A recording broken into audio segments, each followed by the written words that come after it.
You like bats? Yeah, they're cool, I guess. At first I thought they were too ugly, too rodent-like, but I eventually came to appreciate them. And I asked myself, what is it like to be a bat? But then I got into this whole thing about consciousness and whatnot. But I still wrote about other things too. But, you know, just 'cause I put out that one paper, this one essay, people like you still call me the bat guy. Hey, amygdala! Wait a minute. Death is wrong. I'm sorry, amygdala. Hey, you wanna watch a movie? I'm thinking The Dark Knight. What the f? I swear I'm not purposely choosing to do videos on depressing topics, this just coincidentally followed the last video. I promise the next one will be more upbeat, maybe something like failure, but anyways, welcome back to the worst philosophy channel on YouTube. Today, we're going to be talking about Thomas Nagel's essay on death. Fun fact, Thomas Nagel is the first philosopher we've talked about on this channel that is still alive. Now this is my first exposure to Nagel. I have yet to read his famous Bat essay, which he's arguably most known for, but I felt that it'd be an inappropriate time to talk about bats nowadays. So I thought death would be a good essay because we all gotta deal with death, and philosophy has had some things to say on the matter. Also at the end of the video I have a very special surprise that you don't want to miss, so stay tuned. Now without further ado, grab your favorite discontinued beverage and let's talk about a discontinued life. So Nagel's ultimate question is this. If death is the unequivocal and permanent end of our existence, the question arises whether it is a bad thing to die. And by death, Nagel is assuming that there's no afterlife or any kind of immortality. And furthermore, he's not talking about the pain of dying, like you must be feeling watching my videos, but rather he's focused on death as the loss of life. Now to the question posed, some of you are gonna be like, hey, obviously death is bad. But you gotta understand that there's been some disagreement within the philosophy world regarding this question. I wouldn't say some people think of death as a good, but rather neutral. Now let's put Nagel's position on the table first, and then look into his arguments in favor of that position. If we are to make sense of the view that to die is bad, it must be on the ground that life is a good, and death is the corresponding deprivation or loss. Bad, not because of any positive features, but because of the desirability of what it removes. So Nagel is going to argue that life is good and death is bad because it removes that good from us. So let's start by addressing this first part, that life is good.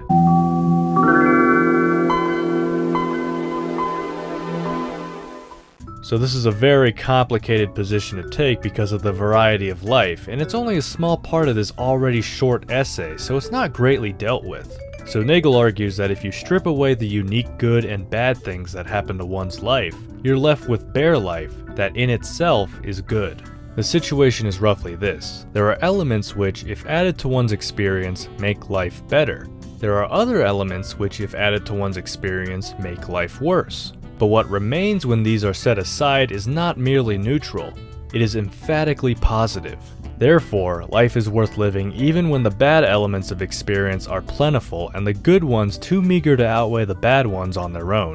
The additional positive weight is supplied by experience itself, rather than by any of its contents.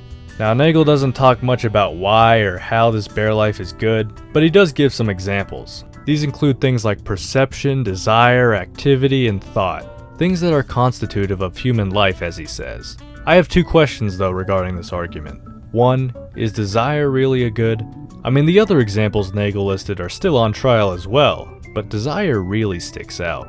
Secondly, what is the value of this bare life good? And can the bad be so great as to outweigh it and the supplemental good? Like what if the hypothetical numerical value of bare life good is 40, the supplemental life good is 20, and the supplemental life bad is 80? The bad clearly outweighs the good here, but I guess it's a mystery what the value of bare life good is. Now let's move on to death being bad because it deprives us of the good. There are three objections that Nagel raises against his hypothesis and which he argues against. The first objection asks, can anything be bad for someone if they don't know of it happening? Second, who is it that's dead and when does death even happen? And third, if we didn't mind our existence before birth, why should we mind our existence after death? Let's deal with these one at a time.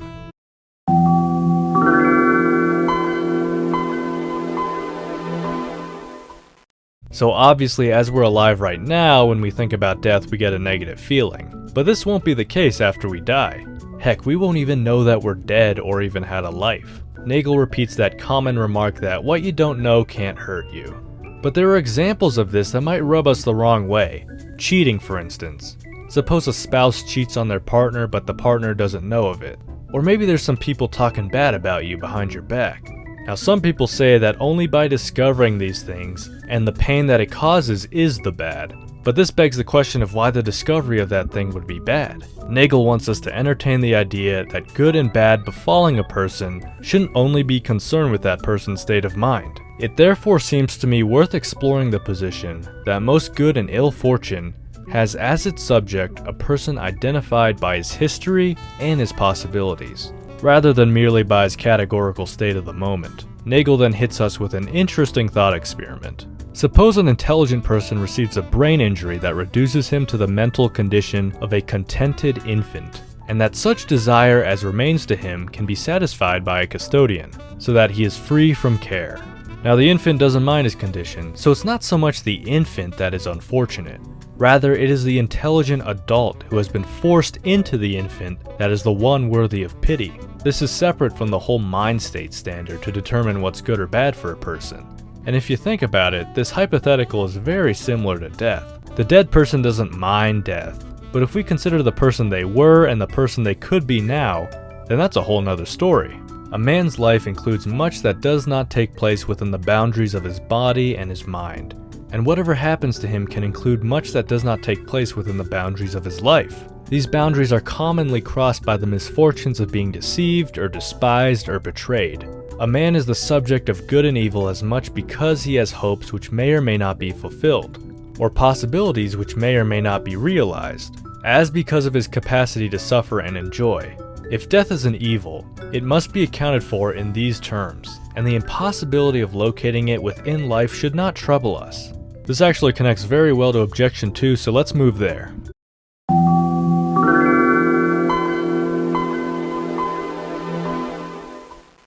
So this is a response to the famous Epicurus objection to fear of death.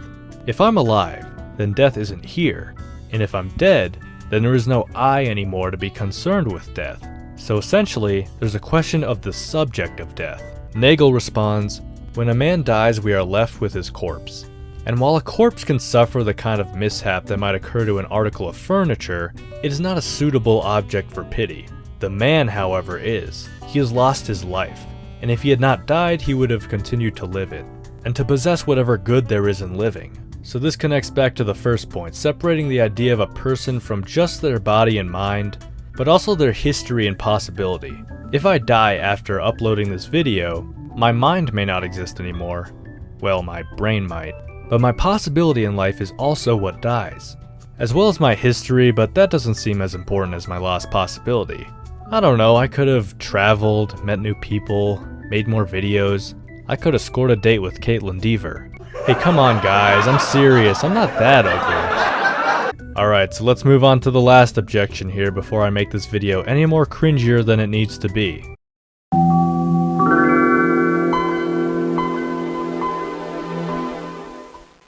If you've been putting the puzzle pieces together at home, you probably already know the answer to this objection. But hey, this was a pretty powerful objection to fearing death brought by fellow Epicurean Lucretius. But let's see how Nagel responds. It is true that both the time before a man's birth and the time after his death are times when he does not exist. But the time after his death is time of which his death deprives him. It is time in which, had he not died then, he would be alive. Therefore, any death entails the loss of some life that its victim would have led had he not died at that or any earlier point. I mean, do we really need my weak analysis of this? It's pretty much following the argument against the last two objections. Possibility of life matters, and that differentiates death from pre-birth. But what do you guys think? Are Nagel's arguments convincing against the Epicurean views on death? Comment below. Now, as promised, I have a very special surprise for you guys for sticking around till the end of the video. But first, hit that subscribe, like, and bell button to stay updated for more videos. Now, as for the surprise, a friend of mine sent me a link to an interview with Thomas Nagel about this very topic. So I thought it'd be cool if we could both check it out together. Alright, so I pulled up the video here and let's give it a look. Okay, that's an interesting topic to talk about. He looks much younger than I thought he'd be. Wait a minute, is he talking about... Oh, God! Hello? Yeah, I got the damn video link. Hey, thanks a lot, you... No, it's not the Thomas Nagel I'm talking about. You're making me look like an ass in front of my audience. You know, this is almost as bad as that stunt you pulled on our trip to Pyongyang. I don't care if you found her attractive, you don't propose to Kim Jong-un's sister.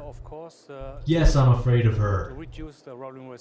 Misogynist? Oh, please, what are you, Twitter? It's not misogynist to be afraid of someone that could put you to death by firing squad. Oh, so now I'm a misandrist, huh? First I was a misogynist, now I'm a misandrist. Wait. Am I still recording? Ah.